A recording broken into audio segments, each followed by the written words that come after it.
What's up, guys? Mikey McNuggets. No Jason Lloyd. This is not an official Ultimate Cavs show, but I did have a couple thoughts I wanted to get off my chest before the All-Star game later tonight, before the second half of the season officially begins. So it's not an official Cavaliers show, but I still want to play the intro song.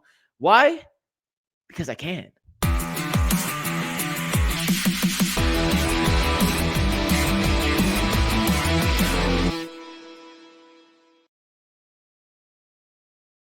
What's up, guys? Happy Sunday. Just wanted to hop on for a few minutes, go over a few Cavs thoughts I had in my head as the All-Star game gets ready to go tonight. I got a Donovan Mitchell stat that I think you guys will want to know before that game tips off. A couple big picture observations for the Cavs as we enter the proverbial second half of the season. I want to give JB some kudos for what he's done with this team. Not an official Cavs show. I wish Jason was here. He's out in sunny Arizona. We're going to have some fun anyway. And I wanted to start with this. In the Eastern Conference, I think there are like four tiers in the Eastern Conference. The top tier is the Boston Celtics and only the Boston Celtics. I think they are, as of today, Sunday the 18th, they are the best team in the Eastern Conference. So you can make the case they are the best, most complete team in the NBA. And then I think the Cleveland Cavaliers fall into that second tier in the East. I would call that tier if everything goes right, they could be in the NBA Finals tier. I also think Philadelphia is in that tier. I think New York, the Knicks are in that tier.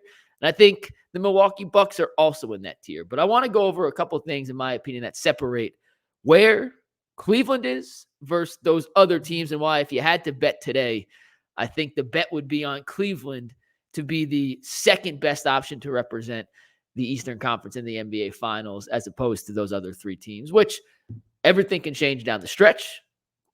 Cleveland could certainly beat Boston if it comes to it. But right now, I think Boston's a clear-cut favorite. Here's what I do like about this Cleveland Cavaliers team, though, and this is why this team is different than last year's Cavaliers team, finished fourth in the Eastern Conference. And the Cavs certainly may finish fourth. We'll see how the second half of the season plays out. But as of right now, they are playing the best basketball in the NBA. They've won 18 of the last 20 games. They have the number 2 net rating, the number 2 offensive rating, and the number 2 defensive rating in the last 10 days. They are clicking on all cylinders. And they're kind of coming together in a way that we had hoped and envisioned when Donovan Mitchell, Darius Garland, Evan Mobley, and Jarrett Allen all found themselves on the court together, healthy for really what the first time this season is, because earlier in the year, they played, guys were in and out. Now they're all back and gelling cohesively. This team is better than last year. They have more depth. They have more weapons. They have more shooting. They have more offensive options. And more importantly, they're less predictable offensively. Now, at the end of the day, this is still a pick and roll heavy offense, despite the 4-out, 1-in kind of mock situation there. Kind of developed when Mobley went out and Garland went out, but it's still a pick and roll heavy system. They have shooters in the corners now, which they hadn't had last year, and give a lot of kudos to Isaac Okoro, who's shooting damn near 40% on his last 350 3-point attempts over the last season and a half. Dean Wade should be coming back. George Niang, who struggled to shoot lately, has legitimate playoff chops, and he didn't just forget how to shoot, guys. So he goes through hot and cold streaks, but that happens with every shooter. Sam Merrill, obviously, his shooting acumen speaks for itself. Garland hit the biggest shot of the game against Chicago a few days ago. He is more than capable of playing a more off-ball role if that's what it comes down to. And even when Donovan is leading the offense, Darius, if you leave him open in the corner, that is a dangerous prep position for the opposing defense. So do that at your own dismay. I'm probably forgetting somebody. Karis LeVert can shoot threes, but Okoro's emergence as a 3-point shooter has really allowed the Cavs to have some roster flexibility. Oh, Max Strus. That's what I'm forgetting. Max Strus, who also hasn't shot the ball as well as we'd hoped this season, is still a guy who you feel pretty darn good about taking an open three if that opportunity comes to him. But as I was saying with Isaac Okoro, his improvement from beyond the arc, he's shooting just under, I think it's 39.7%. on his last 350 3-point attempts. He shot 8 against Chicago on Wednesday. That's the most he's ever shot in his career. He made 4 of them. His confidence, his emergence as a shooter has allowed JB Bickerstaff to get creative and versatile with his different lineups, allowing him to mix and match to find out what 5-man combinations work better together than others, while not losing that defensive bulldog that you lose when Isaac Okoro is not on the court. In the playoffs last year against New York. Before I make this point, I do want to preface this. Making shots in the regular season and making shots in the postseason are two completely different situations. Just because you're a regular season shooter does not mean you'll make shots in the postseason. The pressure's different. Scouting's different. Can you make a shot when the other team's saying, we don't think you're a great shooter? So we're going to leave you wide ass open. It's up to you to make it. Last year, the Cavs did not come through in those situations. Isaac Okoro is included in that group. So is essentially everyone else on the roster. But this season, he's come back and he's trying to prove a point that, yeah, you got me last year. It ain't going to happen again. And the way he's shooting, the confidence of which he's shooting, and a way you can tell if a shooter's confident or not, it's not just in the shooter, it's in the guys passing in the ball. If you go back and watch Game 4 of the Knicks series last year in the postseason, there were multiple occasions where the Knicks were leaving Isaac Okoro wide open. I mean, wide ass open in the corner. And Donovan drives and he sees him, but he knows if he passes, Isaac wasn't taking that shot. He was going to do something else, which puts them behind the 8 ball with the shot clock. Tough to get a good secondary look with such few seconds left to go before your possession's up. And he just wasn't making those passes. And now, and I'm just using Donovan as an example. Darius does this. Everyone else on the team does. I'm just using him as an example here. Now when Donovan's driving and he sees Isaac in the corner, it's no hesitation. He's doing these wraparound passes, giving up decent looks at the rim. And for most players, they're bad looks. For Donovan Mitchell, there's no such thing as a bad look. He's such a good finisher. He's finding ways to get the ball to Isaac in the corner, and Isaac's rewarding him by shooting 40% from three. With the level of defense he provides, if he shoots 40% on standstill corner threes, he's like a $20 million a year player. That's the going rate for a guy of that caliber with his specific skill set on the free agent market today. And he's doing it in a way that we mentioned 2 weeks ago. Like, I did not foresee that coming. Like, he's blown me away this year with how well he's progressed as an offensive player in this system. And it's been really fun to watch because he's clearly beloved by his teammates. And the one thing, when you talk to anyone on the Cavs, whether it's a coach, player, trainer, they'll tell you the same thing. Donovan's usually the first guy and the last guy to leave the workouts. And Isaac's second, both to come in and both to leave. And that's a positive sign. It's a testament to his hard work. So you got now a guy, Isaac Okoro, who can shoot. You got the Dean Wades, the Struces, the Niangs, the Merrills, everyone else. And even Mobley, by the way, who's 7 of 12 this month on 3-point attempts. I don't think he ever made 7 threes in a month in his career before this. Don't quote me on that, but I'm pretty confident this is the first month where he's ever made 7 threes. If he's shooting, the whole offense opens up. And the fact that I've made a total tangent to make my point. The fact that the Cavs have 8 or 9 guys who on any given night can score essentially 20 points, kill you on the inside, kill you on the outside, that versatility is something that they have that I just don't think those other teams, Philadelphia, New York, Milwaukee, has. When you play Milwaukee, it's the Dame and Giannis show. And you live with anyone else who wants to shoot, you can live with that. With New York, you got to figure out how to stop Jalen Brunson. Their whole offense runs through Jalen Brunson. In Philadelphia, now they got 2 of the best guys in the league at this. Joel Embiid is a monster in his own right. He's by far the best player of anyone we're talking about here. Donovan's great. He's not Joel Embiid. And Tyrese Maxey is an all-star, and he's phenomenal in his own right. But you can figure out a way, and maybe it's Okoro taking out Tyrese Maxey. You say, Isaac, that's your job. Deal with Maxey. You know, you're going to get 60 points from those 2, but do you really trust Tobias Harris and Kelly Oubre and that kind of caliber of player to kill you in the playoffs? I don't feel great about it. So I do think Boston is the number 1 seed in the East. I think they're the best team. Their record is the best. I think they're vulnerable, especially if Kristaps Porzingis ends up getting hurt at some point this season. Don't want to wish injury on anybody, but his history tells you he hasn't been hurt yet. He very rarely plays full seasons. That could certainly be something on the horizon. And without Porzingis, that Boston Celtics team is completely different. And maybe if he's out, I would feel a lot better about the Cavs' chances of progressing to the NBA Finals. But big picture-wise, I think the Cavs are right near the top of that second tier in the Eastern Conference. And it's hard to completely erase last year's postseason collapse from your mind. It is. And that's totally fair. And frankly, I haven't even erased it from mine yet. But I do think the addition of Max Strus, who played a ton of postseason minutes, crucial games, Game 7s with the Miami Heat. He played in the finals last year. George Niang, who's played in more playoff games than anyone else on the Cavs roster. Every team he's been on has made a deep playoff run. George Niang, and he's not a star, he's a great role guy, has played on more playoff games and more playoff minutes than most superstars in the NBA of a similar age. This dude just finds ways to get into these big minutes. I just found a stain on my sweatshirt. Sorry, that's what I'm scratching right now. But yeah, those guys, I have faith in to make shots in the postseason. I like the fact that they have that influx of postseason knowledge to help make sure the ebbs and flows of a postseason series don't take such a toll like they did last year against New York. And granted, they have to prove it. Isaac Okoro has to make a shot in the playoffs. Evan Mobley has to make a three in the playoffs. Jarrett Allen can't disappear before our own eyes. We can't have Jarrett Allen on a milk carton in the first round of a series again and think the Cavs can progress past one of these teams. But I also think it's fair to expect them to have a much better playoff showing than they did against the Knicks. They got punked last year. They weren't ready for the moment. And I just have a hard time believing in the bottom of my heart that after what happened last year, this team wouldn't be ready in a different way this year. And then you add in Strus, you add in Niang, you add in guys who have that playoff experience. And I just can't believe they wouldn't be ready in the same regard that they were last season. So I understand if you're skeptical. That's fair. I'm not going to tell you you're wrong. I'm even a little skeptical myself.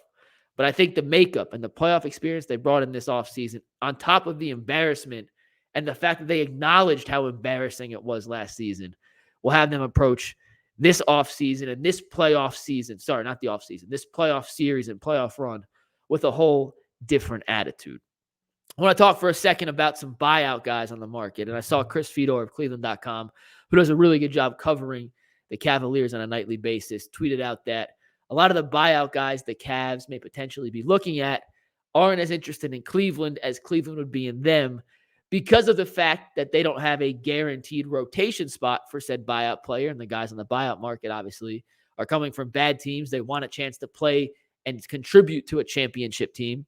And that doesn't make Cleveland the most attractive destination. You just saw DeLon Wright a few days ago signed with the Miami Heat. Gallinari went to Milwaukee. Kyle Lowry went to Philadelphia. And those guys were all promised contributing roles.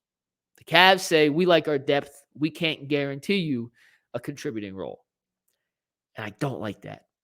I understand it. I get it. I know they like their depth. I know JB likes the 10, 11 guys they think they can play. And they think all those guys, including Tristan Thompson when he comes back from his suspension, and maybe even Craig Porter Jr., come playoff time, can contribute in the playoffs and hold down the fort if needed.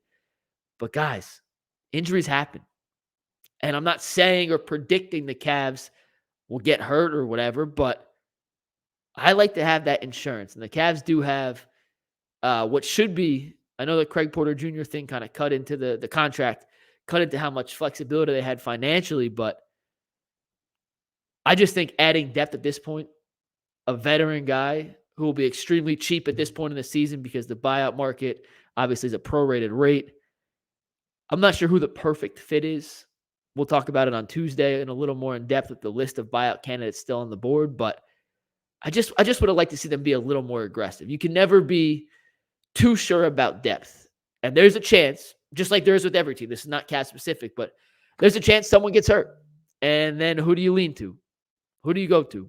And yeah, maybe it is you feel confident you can still play Sam Merrill in those minutes. Maybe it's a backup point guard. Maybe it's someone else.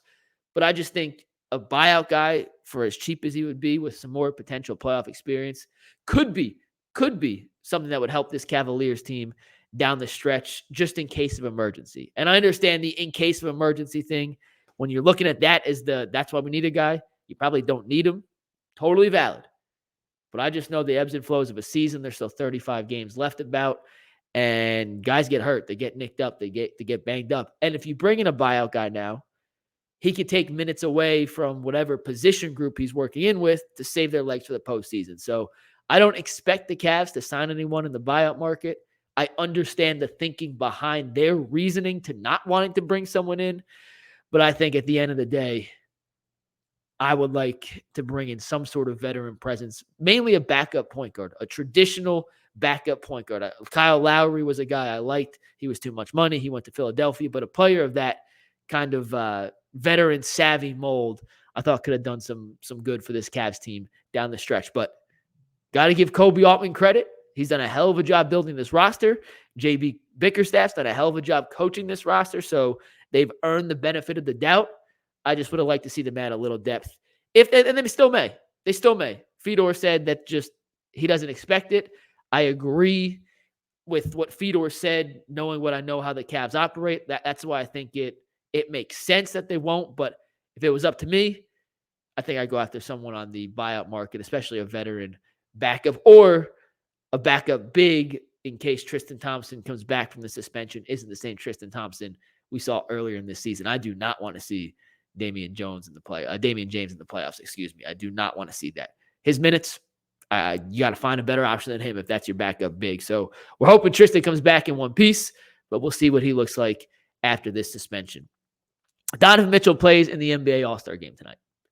He is, depending on what sportsbook you look, he's between a 16-1 to a 22-1 favorite to an All-Star game MVP. And on Friday's Ultimate Cleveland Sports Show, I said I liked his chances to win the three-point contest better than I liked his chances to win the NBA All-Star Game MVP. But I'm telling you right now, guys, I have fully talked myself into Donovan Mitchell potentially having into legitimately having a case to win the MVP tonight. I had forgotten how good he was in the All-Star game last year. Do you remember how good he was in the All-Star game last year? So Jason Tatum won the MVP award with an NBA All-Star game record, 55 points. Donovan Mitchell had 40 points, 4 rebounds, 10 assists, 3 steals, was 15 of 20 from the floor, 8 of 17 from 3. And in most years, if you score 40 points and dish out 10 assists in an All-Star game, you're going to win the MVP.